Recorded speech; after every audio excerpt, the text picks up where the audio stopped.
Bonsoir. Donc, à l'occasion de Pessah, on va essayer d'étudier deux textes en fonction du temps qui sont pris du livre Marie Ria du Rav Kook.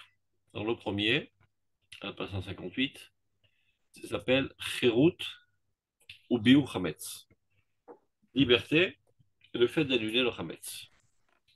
La fête de Pessah est, comme on le sait, la fête de la liberté et associé à cela, le fait qu'on doive éliminer tout Hametz. Donc, il faut voir quel rapport intrinsèque y a-t-il entre ces deux choses. Et les Hashnaim.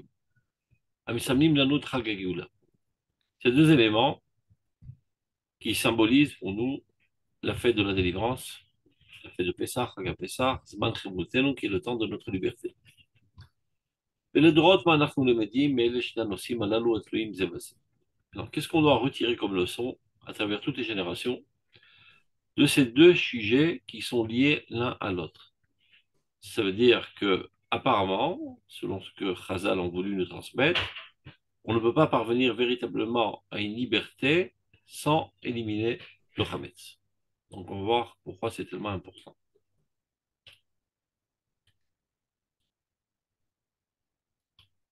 Atchouva Anitzrit. Ben, la réponse éternelle à cette question qui est Shetna et Goula, Shnaimem. Les conditions de la délivrance sont deux. Il faut remplir deux conditions pour pouvoir parvenir à notre délivrance.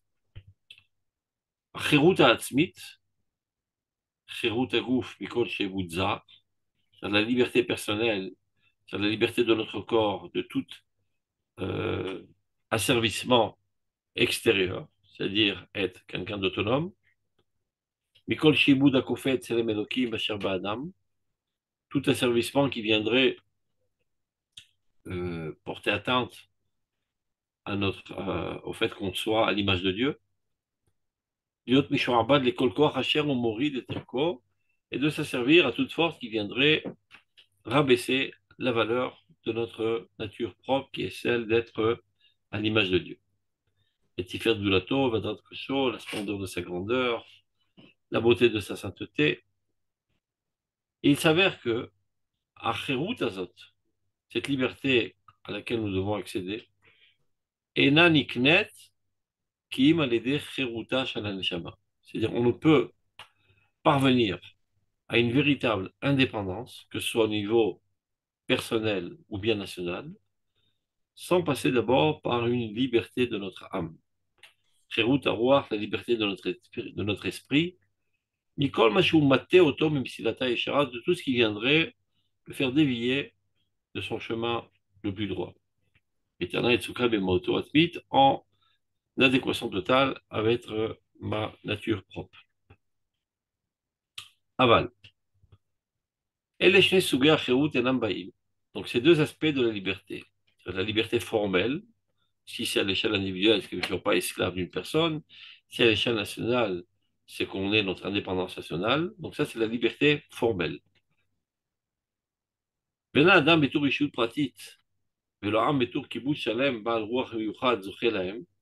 que ce soit l'individu ou la nation ne peut mériter cette liberté. Il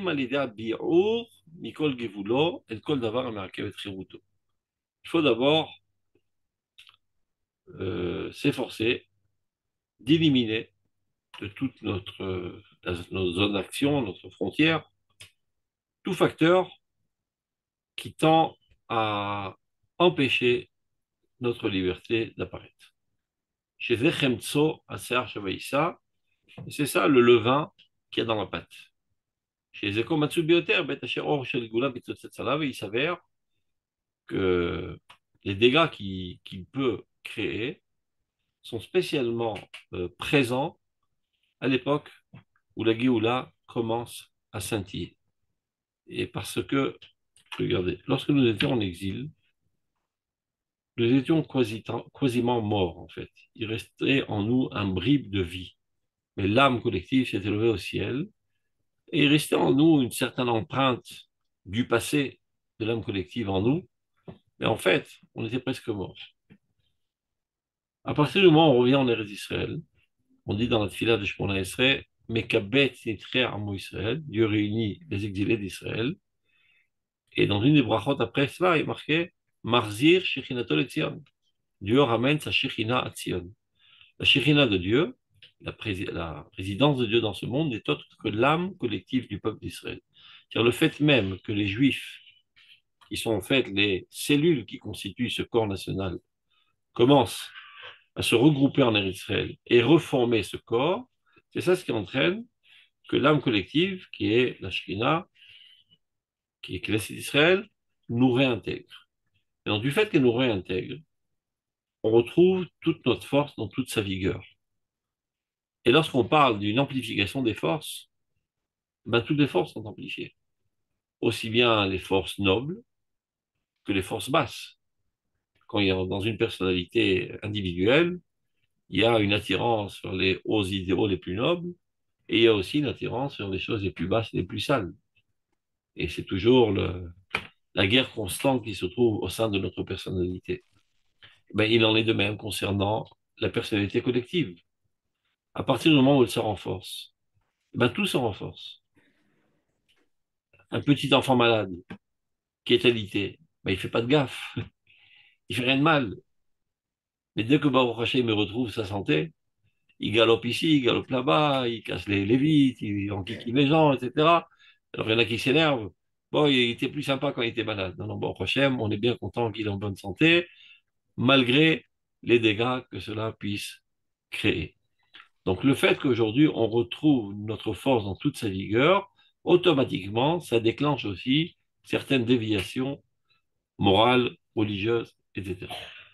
Donc il y a cet élément, ce facteur destructif qui porte atteinte à notre bon sens, qui porte atteinte à notre nature, qui apparaît spécialement au temps de la Géoula.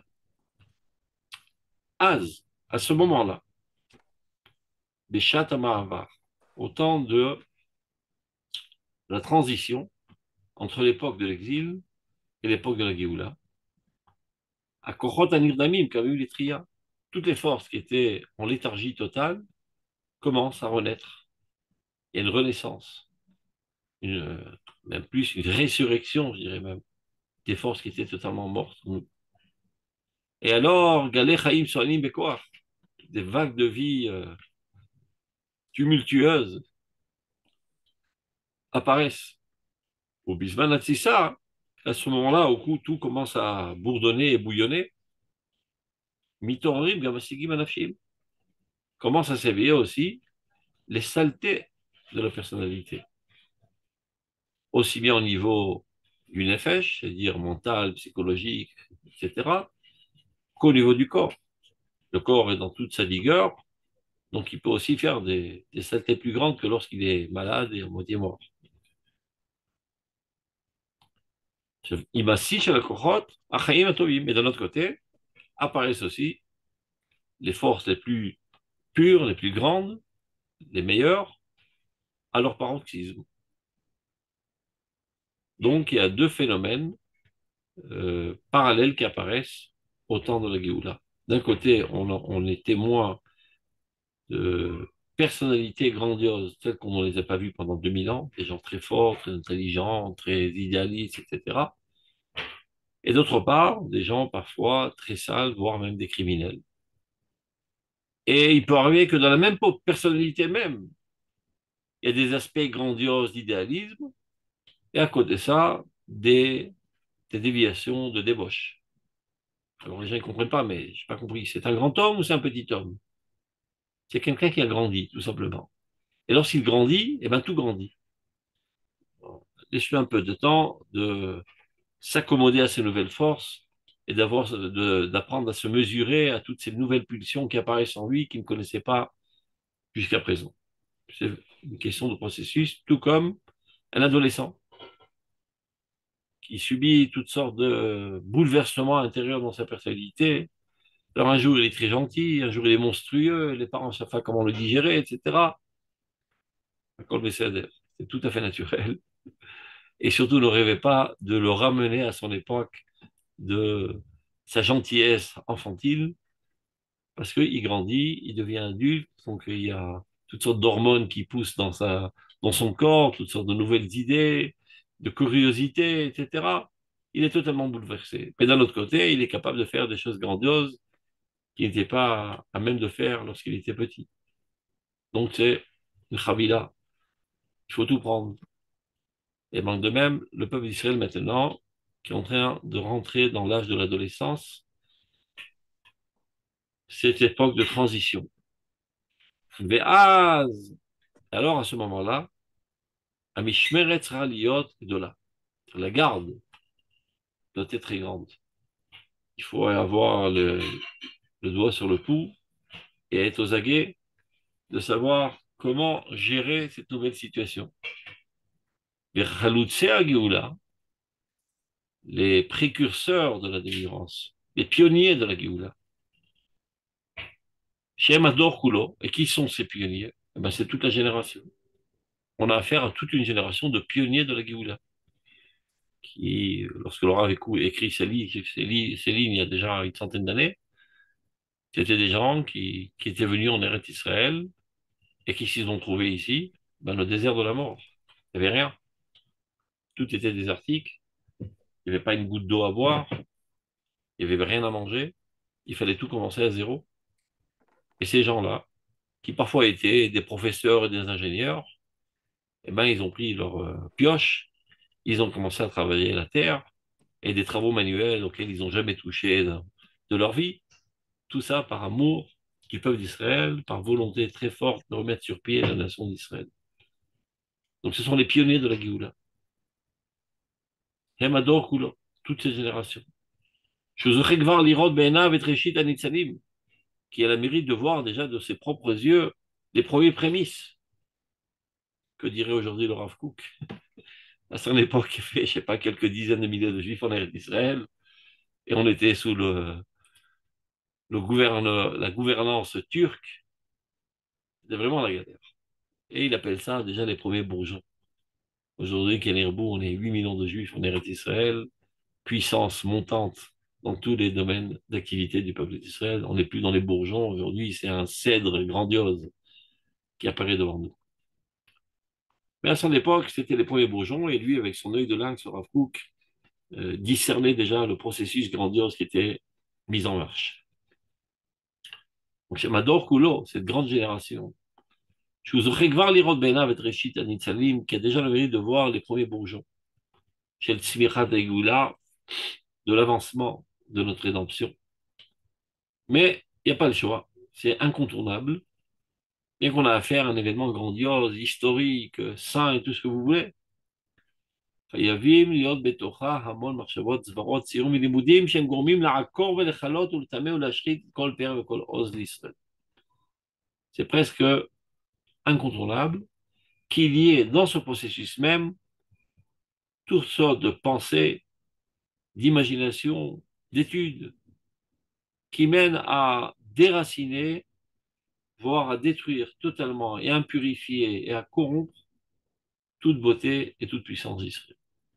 Ça veut dire que, surtout à l'époque du Rav Kook, et spécialement ceux qui se tenaient à la tête du mouvement sioniste, avaient déclaré la guerre mondiale, je dirais même, contre tout ce qui avait une odeur de religiosité, de crainte de Dieu, de foi.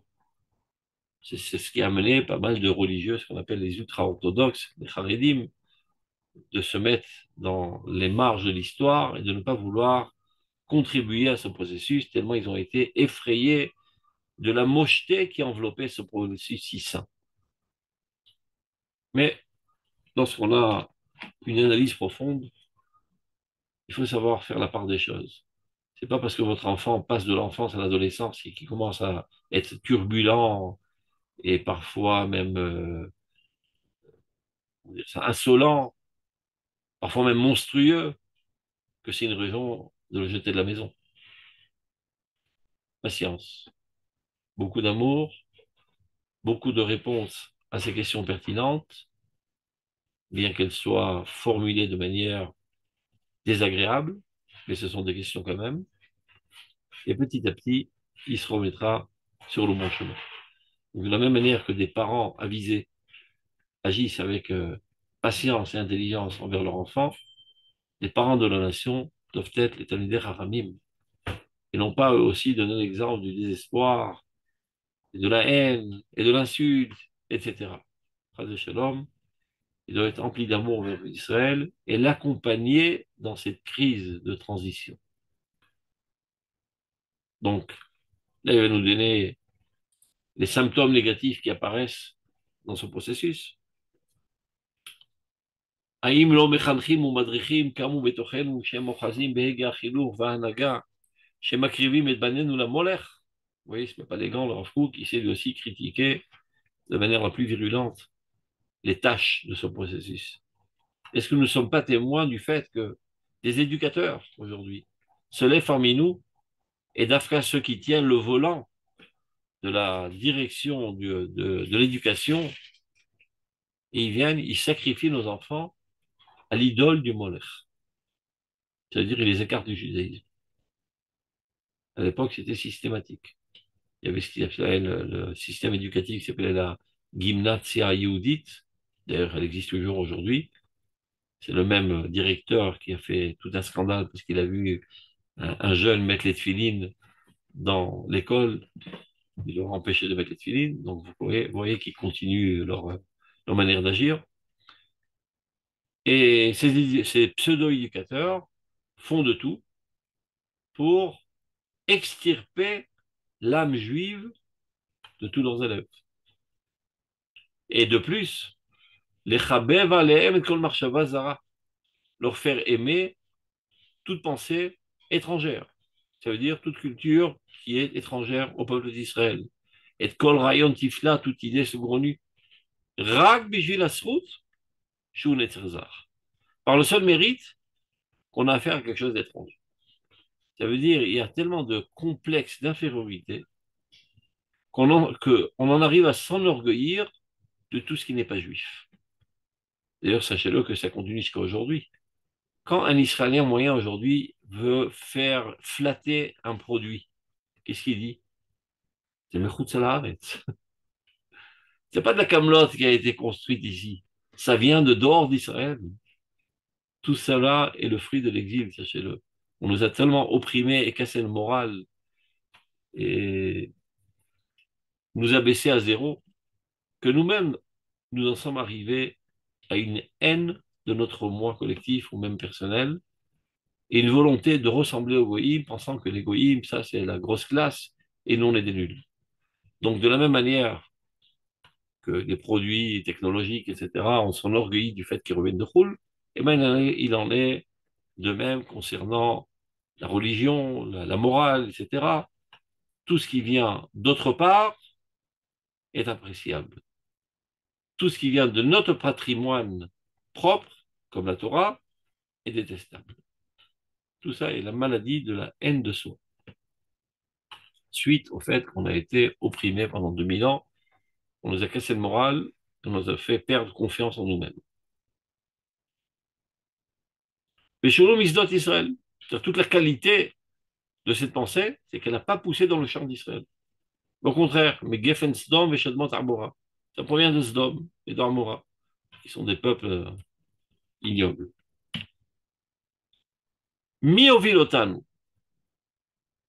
ateom achosher shel sinat achim lachim. Qu'est-ce qui nous a amené à l'abîme ténébreux de haine fraternelle, des frères contre des frères?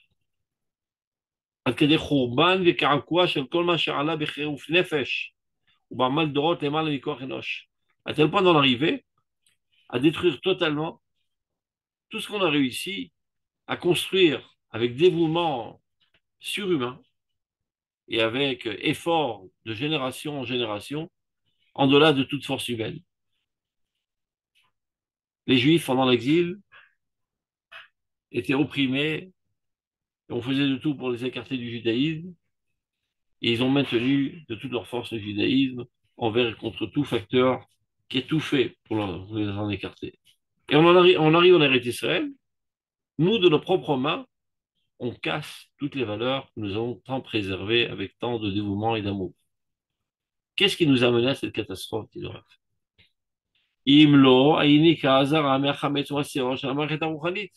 Si ce n'est le fait que nous sommes aujourd'hui alimentés de toute idéologie, de tout courant de pensée étranger.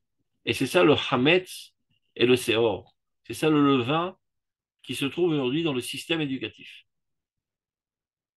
et qui existe jusqu'à aujourd'hui, sachez-le. Ne soyez pas naïfs. Si vous envoyez vos enfants à l'école dans un système qui s'appelle Mamlarti, Klali, on appelle aujourd'hui non religieux, et bien sachez qu'ils sont empoisonnés chaque seconde, pas chaque heure. On les amène à une haine de tout le patrimoine de l'identité juive. Et ceci a réalisé un écueil au bon progressement, disons, de notre délivrance. Qui nous a amené à cet aveuglement?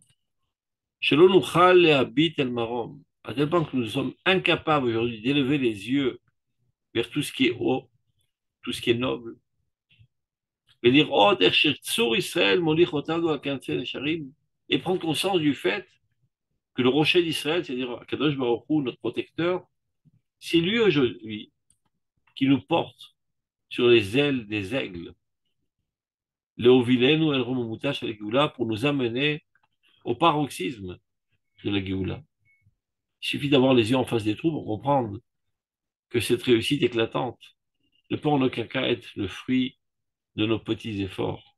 C'est vrai qu'on a agi avec beaucoup de dévouement, jusqu'à presque en laisser notre vie parfois, mais relativement à la réussite éclatante, c'est totalement disproportionnel. Donc sans aucun doute qu'il y a une aide divine grandiose. Nous, on fait un petit effort et Dieu réussit de manière extraordinaire tout ce qu'on fait. Donc, si seulement on arriverait à nous épousseter de toutes ces influences de courants de pensée étrangers, européens, américains, et de nous relever de toute bassesse, d'asservissement à tout ce qui est étranger. Ben ben que ceci soit écrit ou dit dans des langages étrangers, comme l'anglais, le français, l'italien, etc., ou bien même que ce soit dit en hébreu. C'est-à-dire, il ne faut pas être naïf et dupe de croire que tout ce qui est hébreu est kadosh. Malheureusement, toutes les saletés des civilisations environnantes ont été traduites en hébreu et introduites dans les livres de l'éducation. Et donc, sans aucun doute, ces enfants en sont imprégnés et empoisonnés de manière constante. Donc, Ben Mitbate Besafot Zarot, vous savez, c'est important de le dire parce que les Juifs naïfs, surtout les Séfaradim, qui sont venus d'Afrique du Nord, avaient une telle confiance, un tel amour incommensurable envers Eretz Israël, envers le sionisme. Donc, ils n'ont pas développé un esprit critique. Ils ont vu, c'est de l'hébreu. Eh ben, c'est bien, aucun problème. Je vais juste vous raconter une petite anecdote qui va vous faire rire. Je me rappelle la première fois que j'étais venu en touriste en Eretz Israël avec mes parents. Je sais pas, j'avais 14 ans à l'époque.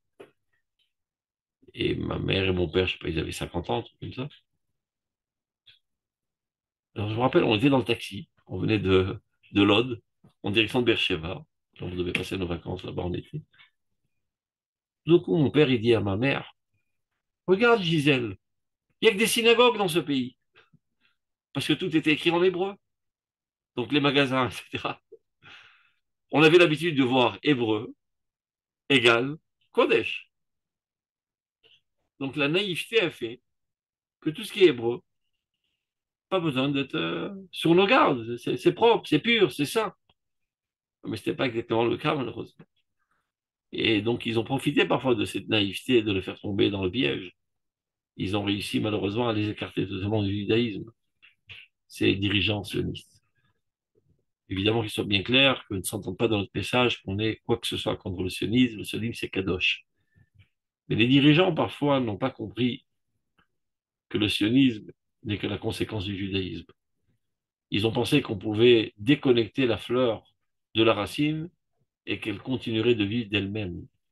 Mais c'est la racine du judaïsme qui a donné naissance à cette fleur qui est le sionisme. Et à partir du moment où on la déconnecte, elle s'assèche. Seulement, on ne se rend pas compte tout de suite. Quand on cueille une fleur, elle est encore toute belle, toute fraîche, et on la met dans un vase, etc. Et puis après quelques jours, elle se fane. Donc le sionisme qui a été déconnecté du judaïsme, aujourd'hui, s'essouffle, n'a plus de souffle. Donc dit le Rav Kook, déjà à son époque, le temps est arrivé de faire de la réanimation à notre résurrection nationale, qui commence à s'essouffler, voire à agoniser. Donc d'urgence, nous devons intervenir pour la reconnecter à sa source, qui est le judaïsme, pour sauver le processus sioniste, qui est évidemment un processus divin de la Géoula du peuple d'Israël.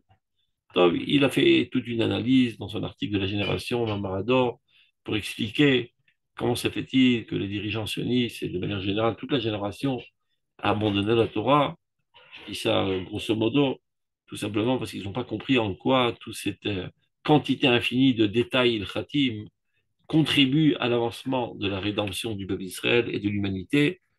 Ils n'arrivent pas à faire la connexion entre les grands idéaux et les directives minutieuses de la halakha, pensant que son stam un mini-vélo d'habitude, de coutume, qui ne mène à rien. Et eux, ils veulent s'occuper des choses sérieuses, de sauver le peuple d'Israël, de le mener à l'édification de sa souveraineté nationale, etc. Et donc, ils ont foutu un bon coup de pied sur le judaïsme. Pas, non pas par méchanceté, non pas par volonté de s'autodétruire, tout simplement par incompréhension. Mais peu importe, de fait, c'est une destruction que nous devons arrêter. Donc, Benchou Mitbate Bisot Zarot, que ceci s'exprime dans des langues étrangères, Benchou Bisfatel, ou bien dans notre propre langue, en hébreu, Imrak ou Chouzar, mais si son contenu, son esprit est étranger, VRC là, et c'est un poison pour nous, donc il faut s'en écarter et prendre garde. Donc, Bouna Achim la Seder Kulan. Veuillez donc venir, mes frères, au Seder. Seder, tout le monde vient, vous savez. Les 4 enfants sont présents au Seder. Racham, Racha, Shenoïd Alishal, Betam. Ce sont tous les différents profils qui viennent au Seder. Ils sont tous accueillis à bras ouverts. Le malheur, c'est l'enfant qui ne vient pas, c'est le 5e enfant, qui lui ne vient même pas au Seder. Tant qu'il vient au Seder, même avec un esprit narquois et un sourire de dédain, ça veut dire tout simplement qu'il se sent appartenir à cela. Non, après, il faut comprendre pourquoi il est comme ça, essayer de remettre sur le bon chemin. Il y en a qui viennent même plus, malheureusement. C'est les grosses masses du judaïsme de Hutzlaaretz qui sont totalement assimilées et qui est bien longtemps qui ne fêtent pas le Seder. Donc, Benouna arrive à la Seder Kulan. Venez donc tous, nos frères, à ce Seder qu'on fait à Pessah. Il va nous, chez nous Bene Melachim, qu'on sache que nous sommes des fils de rois. Donc, pas de quoi avoir un complexe d'infériorité et de chercher notre bonheur dans des champs étrangers. Tout notre bonheur se trouve dans notre propre patrimoine, et au contraire, c'est nous qui devons influencer les autres nations de notre culture et de notre patrimoine culturel et culturel. Et ce peuple dont la liberté est son sort éternel, nous sommes nés pour être un peuple libre. Le peuple d'Israël n'est pas un esclave, n'est pas un enfant bâtard, et donc il n'est pas digne qu'il soit dédaigné et méprisé. Depuis le jour où il a été élevé comme étendard, même le plus haut, le jour de la fête de notre délivrance, ce premier Tetvav Nissan, il y a quelques milliers d'années, Azunasa, à cette époque-là, il a élevé l'étendard de la liberté. Ça veut dire, les gens pensent que naturellement, l'humanité serait arrivée à la compréhension de l'abolissement de l'esclavage. Non. On dit dans la Gada, Imlo otzi akadosh baruch hu avotel mimitzrayim, הרי אנו ובנינו ובני בנינו משועבדים היינו לפרעה מצרים. Si ce n'est qu'Akadosh Baruch Hu avait sorti nos ancêtres d'Égypte, alors nous, nos enfants et nos petits-enfants, on aurait été encore en Égypte. C'est assez surprenant parce qu'on pourrait se dire, vous voyez bien que de toute façon, il y a une évolution des pensées et à un certain moment, l'humanité aurait compris que c'est pas normal d'asservir certains groupes humains et qu'on en soit arrivé finalement à la liberté de l'esclavage. Eh bien non, dit le Rav Kook. Tout aurait été figé jusqu'à présent. Ce qui a déclenché ce processus de prise de conscience que l'homme est digne d'être libre, c'est la sortie d'Égypte. Ce sont nous, le peuple d'Israël, qui avons déclenché ce processus, qui avons élevé l'étendard de la liberté. Et de là, ça a fait finalement boule de neige, et ça a propagé dans les consciences humaines. Et après quelques millénaires, centenaires, on arrivait dans l'humanité entière à l'abolissement de l'esclavage. Donc, Am Shachirut Igoralo, ce tel peuple que nous sommes, dont la liberté est notre sort éternel, Lo Eved, Velo Yelid Bait, nous sommes ni esclaves, et évidemment pas dignes de dédain. Mais Az Asher Nassa Berama Miyom Chakeroten, depuis l'époque où il a levé très très haut l'étendard de la liberté, ou Bio Hametz, et l'annulation du Hametz, qui est la volonté de se laisser asservir par les goïms, la volonté de s'imprégner des civilisations autres que la nôtre, c'est ça le Hametz. Shirez-vous Kamaï Mikirbenu. Bien au contraire, cette pensée de liberté nous pénétrera comme de l'eau rafraîchissante, ou Kshemet Vatzmutel, comme de l'huile dans nos os. Allez, des Koach Haïtanim, Janimifal Akadosh Aneeman. Dafka par cette force grandiose de cette entreprise sainte et fidèle qui est le sionisme.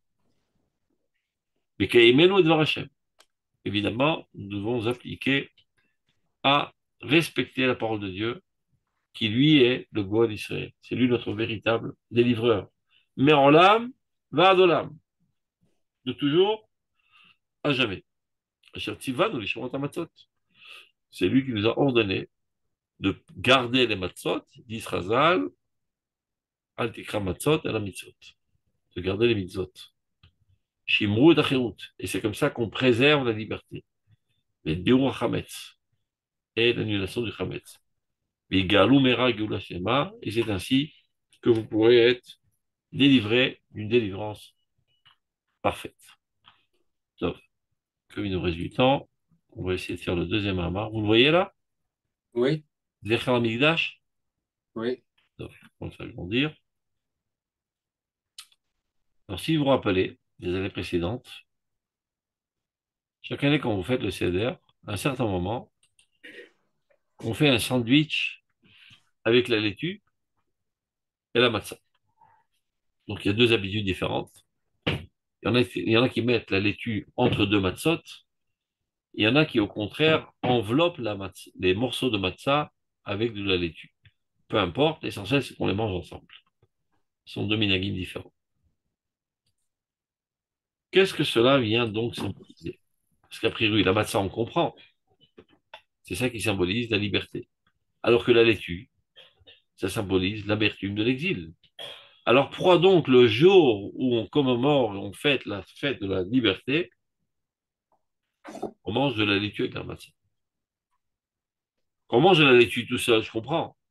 C'est pour se souvenir de l'amertume de l'exil. Qu'on mange de la matzah, je comprends. Mais pourquoi on mange les deux ensemble à un certain moment? C'est ça qu'on doit expliquer. Alors on dit dans la Gada la phrase suivante. Zecher la migdash keilel. Lorsqu'on trempe ce, ce sandwich-là de laitue et de matzah dans la charosette, avant de le manger, on dit la chose suivante. En souvenir du Beth Amikdash, comme avait la coutume Hillel, Ken Asa Hillel. ainsi faisait Hillel, Bisman chez Beth Amikdash Kayam, à l'époque où le Beth Amikdash existait. Pesach, Matzah ou Maror, Vechlan Beyachad. Il enveloppait d'un seul sandwich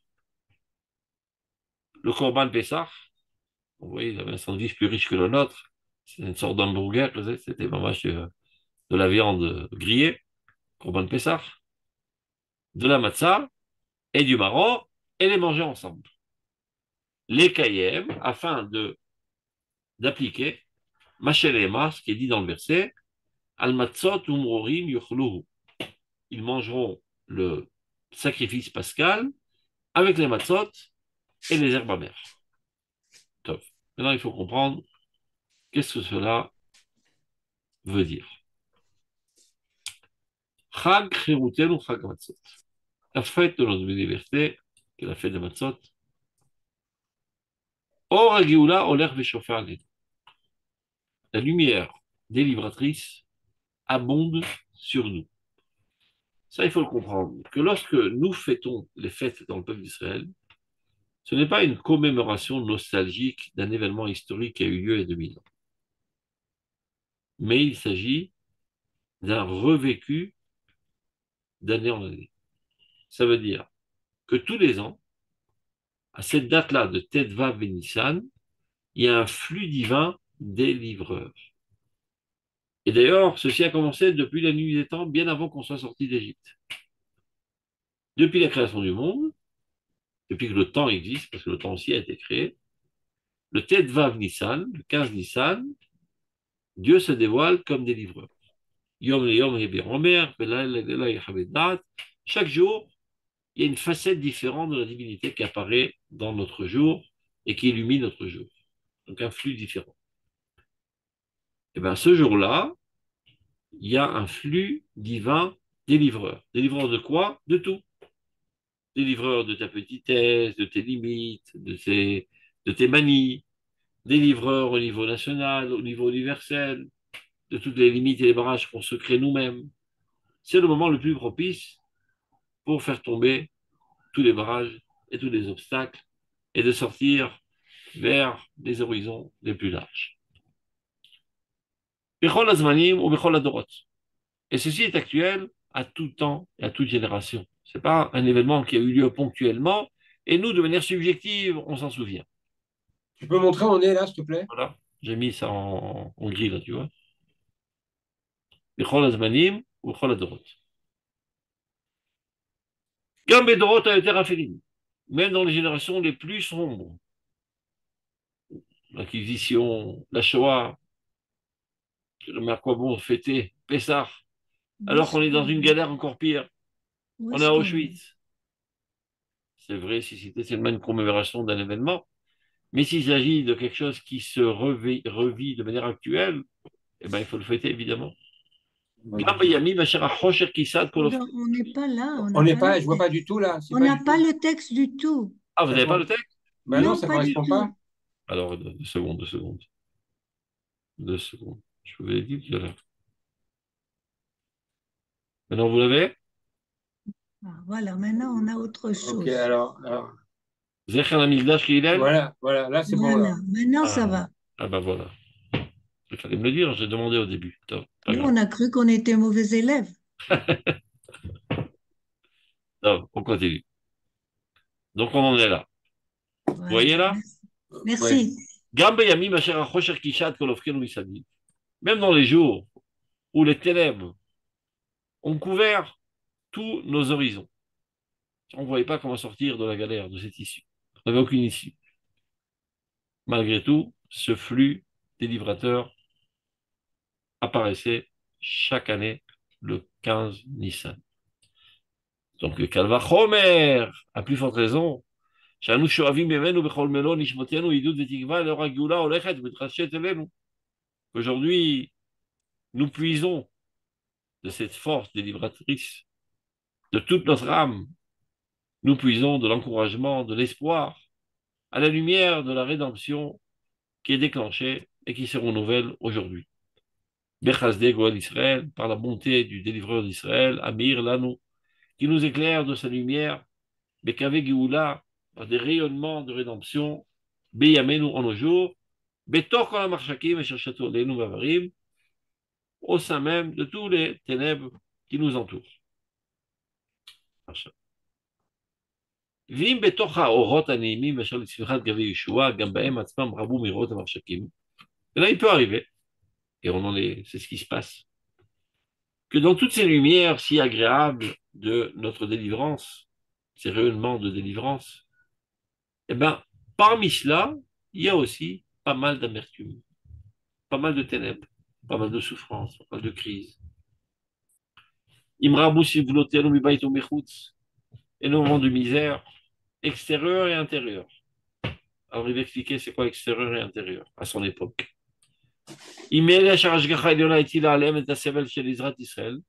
Que ce soit de la part de ceux qui ont été mandatés par Dieu pour nous aider, l'Empire britannique. Vous savez qu'il y a eu la décision de la SDN de octroyer la terre d'Israël au peuple d'Israël selon la Bible. Et comme le peuple d'Israël était un petit enfant qui ne savait pas se débrouiller, on lui a mis un tuteur. C'était qui le tuteur? L'Empire britannique. Et bien, comme dans les films d'horreur, un enfant qui devient orphelin et son papa lui a laissé tous ses biens et il ne sait pas les gérer, on lui met un tuteur, et qu'est-ce que fait le tuteur? Il dérobe tous ses fonds et il le jette dans la cave. Ben, c'est exactement ce qu'ont fait les Britanniques, ces salauds. Au lieu d'aider le peuple d'Israël à édifier son État, ils n'ont cessé de nous mettre des bâtons dans les roues. Ils ont dit, dans un premier temps, pour votre bien, eh ben, vous ne pouvez pas rentrer ici, c'est une terre désertique, remplie de malaria. Maximum, au grand maximum, on peut rentrer 10 000 personnes dans ce pays, tellement il est petit, pourri et infecté de malaria. Donc, il y avait le décret du livre blanc, où l'Aliyah est devenue illégitime. Par contre, parallèlement à cela, ils ont fait rentrer 1 million d'Arabes. Ce qui veut dire qu'à leurs yeux, les Arabes n'étaient pas des êtres humains, puisque eux, il y a de la place pour eux dans ce pays. Mais pour nous, pour les humains juifs, il n'y avait pas de place. Donc, que ce soit de la part des misères, il parle des misères, extérieures, c'est l'Empire britannique, qui normalement avait été mandaté par Dieu pour nous aider. Pour notre délivrance, notre renaissance nationale, la construction de notre terre. Ça, c'est l'extérieur. Qui nous complique le chemin. Ils nous alourdissent la tâche et les moyens par lesquels nous pouvons accéder à notre objectif. Ça. À chaque tour Israël, que Dieu a tracé devant nous, les Shivat Shivutenu du retour de nos exilés. Donc, au lieu de nous aider à rassembler nos juifs, vous connaissez tous les images des bateaux qui arrivaient avec les rescapés de la Shoah au port de Haïfa. Ils se faisaient matraquer par la police britannique, ils remontaient dans les bateaux, ils les renvoyaient au large. Il y en a parfois, il y avait les bateaux juifs dans lesquels il y avait parfois, je sais pas, des milliers de personnes, alors que le bateau pouvait contenir normalement que quelques centaines ou quelques dizaines, même parfois ils étaient entassés. Ils étaient assaillis par la marine britannique, ils faisaient couler le bateau dans l'eau. Qui source c'est des crapules, les Britanniques. Donc ça, c'est les misères extérieures. Vim Gambuflim, des misères intérieures, qui sont encore plus douloureuses. Bigvul Israël, à l'intérieur même de nos frontières, Shamma Vesharouya Misaviv, le tumulte, le désordre, le vacarme, l'anarchie totale, les guerres intestines au sein du peuple d'Israël, Pizur Kochot, éparpillement des forces, Piloug Marchavot, toutes sortes de controverses virulentes, Mistamatachim, de la haine entre frères, Rive les chalotes, des insultes, Kriya les ballonnotes, un appel à la rébellion, à la révolution, à tout casser. Tachat Asher, Alléluia, Moutar et Berik Shahava, alors que nous aurions eu être couronnés de sentiments d'amour et de fraternité, de paix et d'amitié. C'est ce qu'on eût espéré. 2000 ans, nous étions en exil, maltraités par les goïms. On va arriver ici, on va s'enlacer, s'embrasser les uns les autres, jour et nuit. Eh bien non, c'est pas ce qui arrive. On s'escarmouche les uns les autres. Ça commence d'abord par une contradiction idéologique, et ça fait monter la mousse des émotions, et on en arrive malheureusement à de la haine. Allah c'est pas une raison de désespérer, que notre cœur ne tombe pas.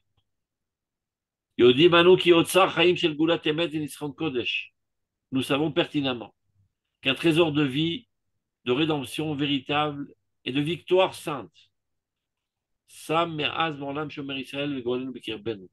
Dieu a enraciné en nous. Et rien ne pourra jamais arrêter ce processus divin qui se trouve dans notre essence même.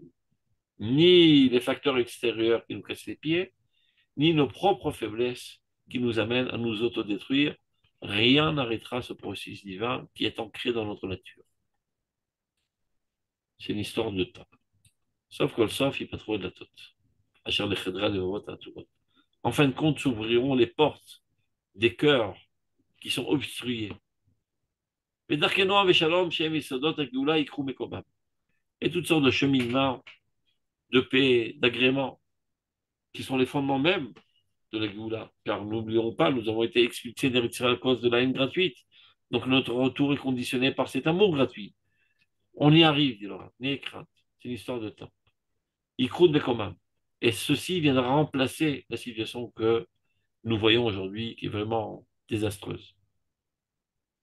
Ikrout Bekomam, Ochot Ari, Sina. Tout ce qu'on voit aujourd'hui, les insultes et la haine. Et aujourd'hui, il y a des gens qui râlent quand ils voient des manifestants qui brûlent et qui barrent les routes, etc. Sachez que c'est de la rigolade relativement à ce qu'il y avait à l'époque du Rav Kook. C'est vraiment de la rigolade. C'est d'abord qu'il y avait des controverses virulentes entre l'Argana et le Hetzel et le Lehi quant à la manière d'agir pour arriver à notre but d'édifier notre État. Est-ce qu'il fallait aller main dans la main avec les Britanniques ou lutter contre les Britanniques? Donc, dit, bon, c'est-à-dire, marloquet les Shem Shamaim. Mais finalement, les Shem Shamaim, la moutarde montonnée et le ego s'y rajoute, et on en arrive à une haine à tel point que les gens de la Ghana donnaient des listes des combattants du Lehi et du Hetzel aux Britanniques qui ont été emprisonnés et pendus haut et court. Donc des Juifs ont vendu des Juifs à la mort. Et souvenons-nous aussi de la catastrophe d'Altalena. Alors qu'ils avaient investi énormément d'efforts pour aller ramarcher des armes pour lutter contre les Britanniques. Entre-temps, l'État a été édifié, mais encore, les trois courants de l'armée n'étaient pas encore totalement unifiés. Donc, lorsque le bateau est arrivé, ben, ceux qui se sont cassés les ménages pour la porter, ils ont dit, ben, ces armes nous reviennent de droit. Et la Ghana a dit non, mais c'est nous, l'armée aujourd'hui officielle.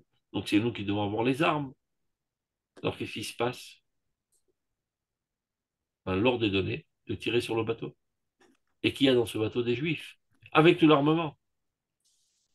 Heureusement qu'à l'époque, il y avait un très grand homme, qui a mal tourné à la fin de sa vie, mais à cette époque, c'était un très grand homme. Begin. Il a analysé la situation. Lui, il était sur la rive. Et ses amis, ses meilleurs amis se trouvaient sur ce bateau. Il a pris une barque, il a ramé comme un fou pour rejoindre ce bateau. Il monte sur le pont, et il dit à tous ses frères et ses amis, personne ne riposte. On ne tirera pas sur nos frères. Parce qu'il a vu noir devant les yeux. La guerre des Juifs contre les Juifs, qui va faire échouer tout le plan du sionisme. Le troisième Beth Amikdash sera détruit avant d'être construit. Donc il a laissé ses amis tomber comme des mouches sous le feu de la Ghana et les empêcher de riposter. Il dit on mourra et on ne ripostera pas. Tu fais allusion à quoi quand tu veux dire qu'il a mal tourné à la fin de sa vie? Parce qu'il a donné Le le Sinaï. Le Sinaï. Sinaï. C'est Après, c'est affreux. Affreux. mais c'était un très grand homme, un géant même de la génération. Sans lui, peut-être que le sionisme n'aurait été même pas amorcé, il aurait été détruit avant qu'il naisse. à cet événement horrible. Donc, c'est de ça que le Rav parle. Aujourd'hui, on s'insulte devant les écrans de la télévision pour faire de la frime, juste pour avoir un peu plus de gens qui votent pour toi, etc. En fin de compte, derrière les coulisses, ils se rencontrent tous au resto de la Knesset et ils mangent du houmous ensemble. Ah, il y a des petits accrochages, des petites insultes, mais malgré tout, on s'aime bien et voyez bien qu'en temps de guerre, nous sommes tous unis. Baruch Hashem, nous avons énormément guéri de la maladie de la haine gratuite. Il y a encore du travail sur la planche, mais Baruch Hashem, à 99%, nous avons guéri. Ce n'était pas tout à fait la situation à l'époque du Rav Kook. On avait guéri, et c'est la raison pour laquelle Dieu nous ramène en Eretz Israël, mais on avait encore en nous 25% encore de maladies de haine gratuite. Donc il aura patience. On y arrive tout doucement. Alors, donc, tu dis que le démantèlement de Yamit, et les accords avec l'Égypte, tu veux dire c'est ça qui a un peu mal tourné? Ken, évidemment. Il a Le renoncé à Sinaï. Eretz Israël et a donné Le ça aux Sinaï. Arabes, ce qui était une faute impardonnable. C'est comme Gush Katif. Ouais. C'est ça qui a déclenché plus tard ce qui est Oslo, etc. D'ailleurs, lui-même n'a pas pu supporter, il a démissionné. Il en est mort de remords. Non, il est mort du chagrin de ce qui s'est passé avec Sharon au Liban. Et ça aussi, de sa faute. Lui qui était un combattant sans Bon, aucune... finalement, il a fléchi sous les tensions. Top. bon, Rappelons oui. les beaux moments de son histoire. Omlam, צריכים אנו להתבונן על הסיבה מזוצת באו עלינו הכישלונות הללו. Et là, il faut savoir analyser quelle est la cause. Qu'est-ce qui nous a amené à cette situation catastrophique? המרבים את הטעם של מרירות הגלות בתוך ההופעות הנעימות של הרשמי כולה, qui viennent mélanger le goût amer de l'exil, l'amertume de l'exil, dans l'éclat si agréable de la Géoula que nous sommes en train de vivre. Asiba et Kolkar Gouya. C'est tellement clair, il n'y a pas besoin de s'approfondir. הכישלון החיצוני, הרי הוא בא מפני שאנחנו הנמכנו את הדרגה הגאולתית. Les facteurs extérieurs qui nous mettent des bâtons dans les roues, à l'époque c'était l'Empire britannique, aujourd'hui aussi les autres nations qui nous cassent les pieds tout le temps, découlent du fait que nous-mêmes avons rabaissé le niveau de la Géoula. Qu'est-ce que ça veut dire? כי במקום שאיננו חייבים להכריז נגד כל העולם התרבותי כולו כי אנו נוחלי המורשה יותר קדושה. Au lieu de proclamer devant le monde entier, le monde cultivé, non pas des sous-développés, que nous sommes aujourd'hui les héritiers de l'héritage divin le plus saint. העם אשר יוצא רוח אדם בקרבו, une faute là, Nathan Bo Neshama, etc. Dieu a donné en nous une âme bien plus grande, un surplus d'âme. Beor Torah Traïm Mahomedet Leot Nenes, et une Torah de vie qui finalement se tiendra comme un étendard pour toutes les nations, pour la délivrance de l'humanité entière. Et Torah nous, notre Torah, Orchot Chayenu, tous nos comportements minutieux et précis de la Torah. Shem Hem Simane Achaim, Anitzrim Ashalanu, qui sont les symptômes, les signes de vie éternelle qui nous appartiennent. Inam Alze Edim Nemanim, eux sont témoins de toute notre histoire, ils nous ont accompagnés pendant toute notre histoire. Vanachnu, et nous, Achalakim Mikirbenu, quelques parties parmi nous, ou les Tsarenu Dafka Meele Shem Krovim Kolkach Lemifal Abinyan, et à notre grand malheur, spécialement ceux qui sont le plus proches de cette entreprise de la reconstruction de notre peuple, c'est-à-dire ceux qui se tiennent à la tête du processus sioniste, les dirigeants sionistes. Atria Loumit Amitradesh Alenu, cette renaissance nationale qui se renouvelle aujourd'hui. Nous sommes obligés de reconnaître que nous avons fauté. Nos signes de grandeur, nos signes d'éternité, ont été délaissés. et un abandon de la Torah, des mitzvot, qui sont l'expression la plus forte de notre nature, de notre identité. Venishkechu min halev, ont été totalement oubliés de notre cœur, minachaim, de la vie réelle, concrète. Valze nafshenu mela merorot, et c'est ce qui fait que notre âme aujourd'hui est tant emplie d'amertume. Alors comment s'est présenté le sionisme? En deux mots, nous sommes des peknos. On a été opprimés pendant 2000 ans. On a essayé un petit peu partout de vivre, on a toujours été assassinés. On vous supplie, donnez-nous un petit refuge sécuritaire où on puisse vivre. Sauf que tu parles comme un nul, on te considère comme un nul. Au lieu de dire, voilà donc le peuple divin, le peuple de l'histoire humaine, le cœur de l'histoire humaine, qui revient sur le podium international pour gérer l'humanité entière et la mener à son but ultime. C'est comme ça que le sionisme aurait dû se présenter. Il s'est présenté de manière médiocre, en toute faiblesse, en toute annulation de notre moi collectif national. Mais évidemment qu'on nous considère comme des nuls. Comme à l'époque des explorateurs, ils ont dit nous sommes ressentis à nos yeux comme des insectes, et ben c'est comme ça qu'ils nous ont perçus. Tu te prends pour une moustique, et ben on te considère comme une moustique.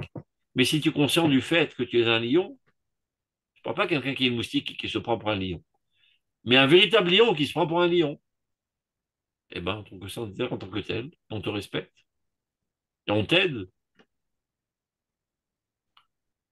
Parce que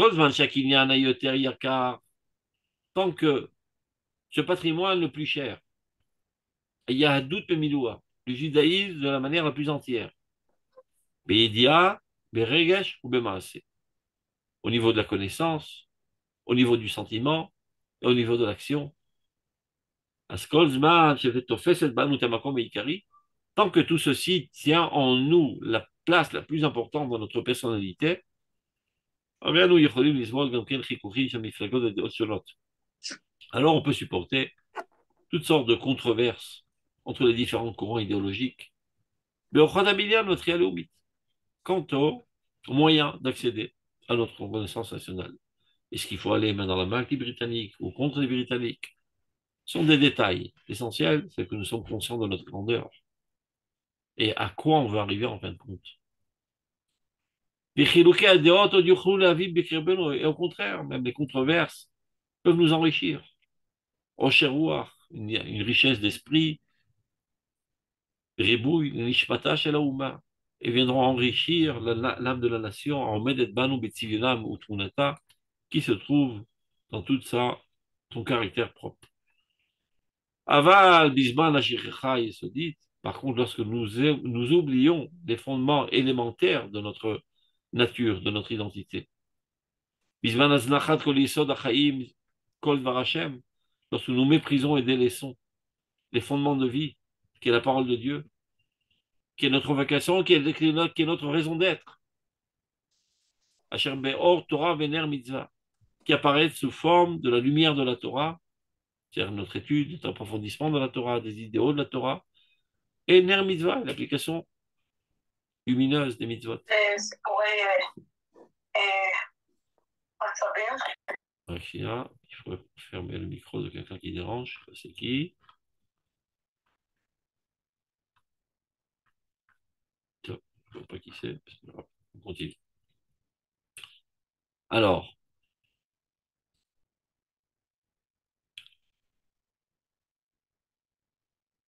et c'est ça qui nous donne notre expression la plus forte en tant que peuple.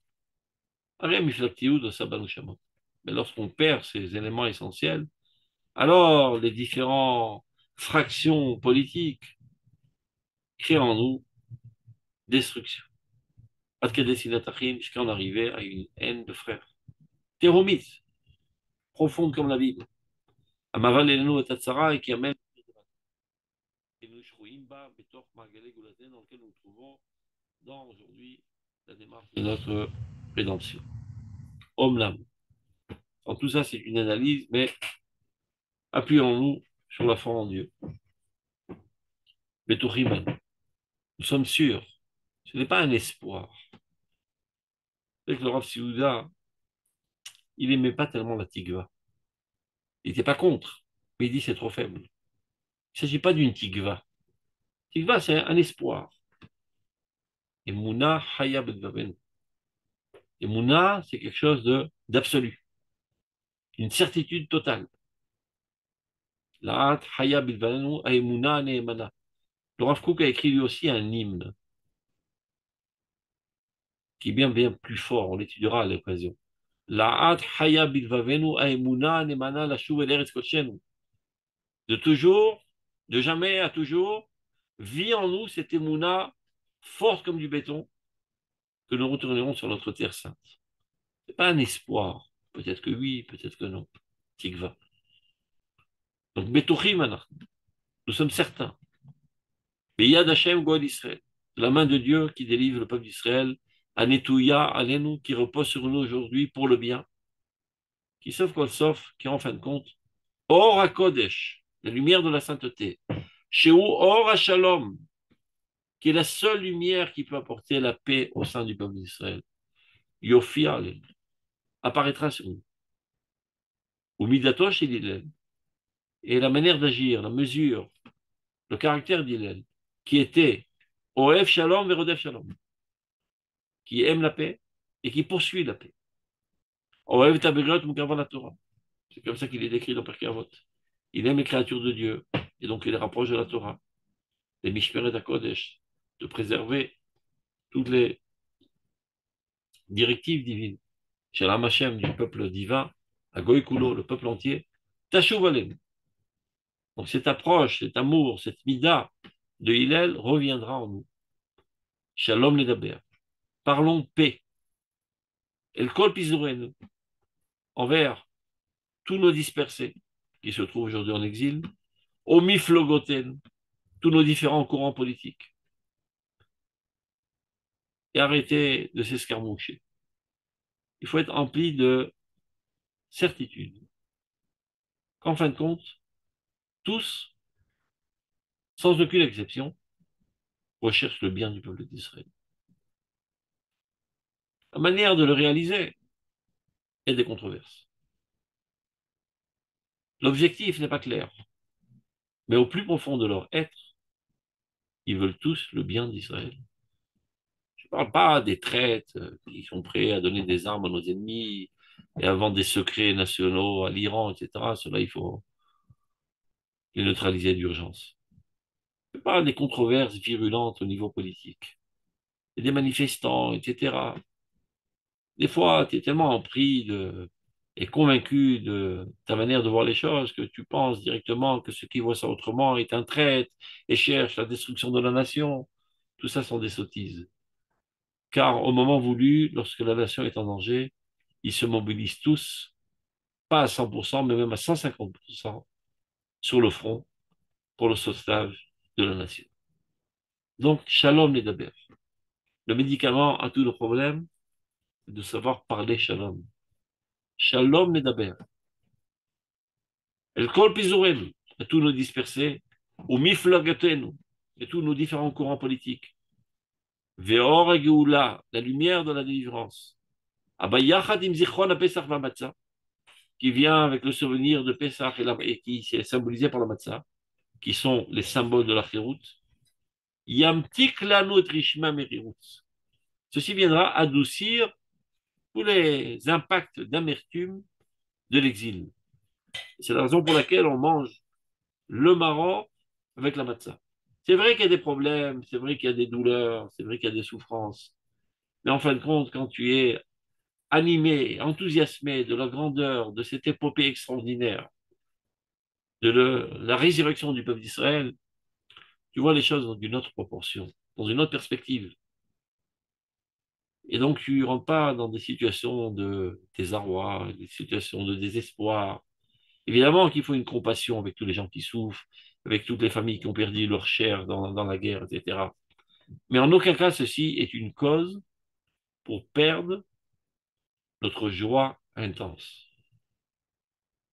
du retour du peuple d'Israël, du renouveau national. Donc lorsque tu vois dans sa véritable dimension ce processus, alors la mériroute, l'amertume, qui est parfois très douloureuse, s'adoucit face à la lumière éclatante de la Géoula. Donc il y a un petit clanou et trishma mériroute. Ceci viendra adoucir tous les impacts de l'amertume, de l'exil, ou Ovea et ses douleurs, aussi bien spirituelles que matérielles. Matérielles, évidemment, c'est les pogroms, la Shoah, le 7 octobre, etc. Sans aucune commune mesure, évidemment, c'est un point totalement insignifiant relativement à la Shoah, mais ça fait quand même mal, et évidemment ceux qui ont subi de plus proche. Et Ruchlim, eh ben, c'est la Kfira, l'abandon de la religiosité. Ça aussi, ça fait très mal. Mais lorsque nous vivons intensément la grandeur de l'événement de la Géoula, ceci se minimise. Shamarom et Samnam, que le Maror symbolise. Mais l'Iskel Géoula Shlema. Et Bezrat Hashem, très prochainement, nous mériterons la délivrance entière et parfaite. La Tifros Alenu Souka Shalom, qui dressera sur nous une souka de paix, des Oremet, une lumière de vérité, Bimera Biyamenu, très prochainement, Bezrat Hashem. Tov, Shabbat Shalom, Pesach Kasher, Mesamer. Comme tout, Shalom Shalom. Merci d'avoir visionné cette vidéo. Je vous invite à vous abonner à notre chaîne InMode pour plus de replays, de conférences, de cours, d'interviews. Cliquez sur le bouton juste ici et vous êtes abonné à l'InMode. À très bientôt.